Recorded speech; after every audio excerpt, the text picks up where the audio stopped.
दादांचा लाडका सोनं म्हणून ओळखते, तसं तुमची पण नजरेत लाडका सोनं द्यायची गरज.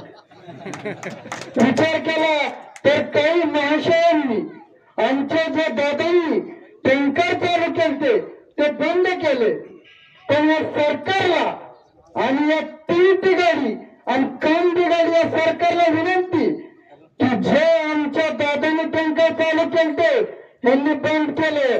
साहेब एकटा वाद गेले, ज्या हांडा बदलला म्हणता बता बता हांडा वाजला त्या तहसील पुढे. तहसीलदार आला, अरे का गड्या दादांचा लाडका सोनी म्हणलं. इंडिकेटर लागली, तिसऱ्या दिवशी चालू झाला टँकर. तसे साहेब जाता जाता एक एवढं म्हणावंच वाटतं, सूर्यावर आग आहे, चंद्र